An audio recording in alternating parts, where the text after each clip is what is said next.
एक common question है, SIP करें या लमसम करें। हमारी सारी बात हो जाती है, पूरा एक एक घंटा हमारी मीटिंग चलती है और आखिर में इन्वेस्टर पूछता है कि मैं एसआईपी करूं या मैं लमसम करूं। तो the answer is very very simple.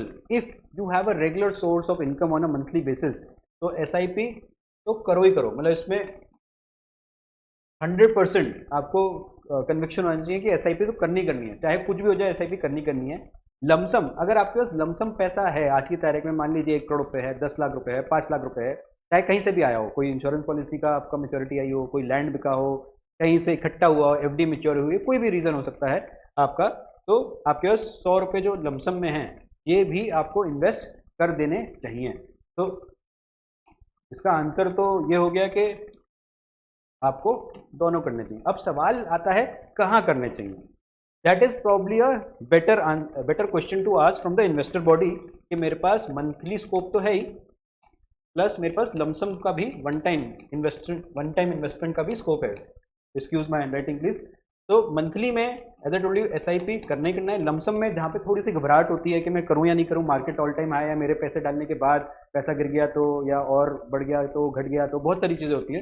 तो इसको आप 3 जगह, डिपेंडिंग आपके पास कितना पैसा है, इसको 3 जगह आप बांटो short term, mid term, long term के लिए। डेट, हाइब्रिड और इक्विटी में। डेट में ब्यूटीफुल प्रोडक्ट्स, लिक्विड फंड्स से लेके लॉन्ग ड्यूरेशन फंड्स तक 6%, 4-6% से लेके 8-10% वाले प्रोडक्ट्स अवेलेबल हैं डेट फंड्स में, म्यूचुअल फंड्स के द्वारा।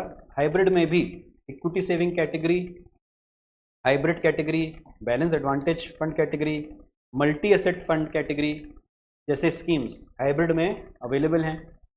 इक्विटी में आप ETFs, equity based ETFs, model funds, direct stocks and mutual fund, equity based mutual funds, आप जैसे प्रोडक्ट्स में आप इक्विटी में भी डाल सकते हो। तो just trying to give you a comparison. अगर मैं हम कैलसी खोलें हियर, तो मान लो बहुत से लोग ये कहते हैं कि मेरे पास मान लीजिए एग्जाम्पल 120 रुपये हैं, तो मैं 10-10 रुपये करके आपको 12 महीने में दूँ या 120 रुपये एक साथ दे दूँ। बहुत से लोग ऐसे भी पूछते हैं, but I am just trying to give you some example. 10,000 रुपये की एसआईपी, मान लो 1,20,000 था, आपने 10,000 रुपये की एसआईपी एक साल में आपने दी और वो 20% का रिटर्न दिया, मतलब मार्केट 20% से ऊपर चढ़ा, तो आपको 1,32,000 रुपये मिलेंगे। यही आपने 1,20,000 रुपये एक साल के डाला और वहाँ पे 20% का रिटर्न आया आपके इन्वेस्टमेंट के बाद, तो आपको 144 मिलेंगे। तो यहाँ से तो ये समझ में आता है कि lump sum is better than SIP, ये अगर बढ़ता हुआ मार्केट है तो। यही मान लो आप 5 साल का टेन्योर लो कि 10,000, मतलब मेरे पास 6 लाख रुपए हैं, मैं 10-10 हज़ार रुपये करके धीरे धीरे 5 साल में एंटर करूंगा और मान लो मेरे को 15% का रिटर्न मिल रहा है, तो एसआईपी कितना देगी? 8,73,000। यही 6 लाख रुपए मैंने आज एक साथ डाल दिए, मार्केट ऊपर नीचे हुई, बट ओवरऑल मेरे पैसे डालने के बाद 5 साल बाद मार्केट 15% का CAGR रिटर्न देती है, तो 8,73,000 की बजाय 12,06,000 देगी।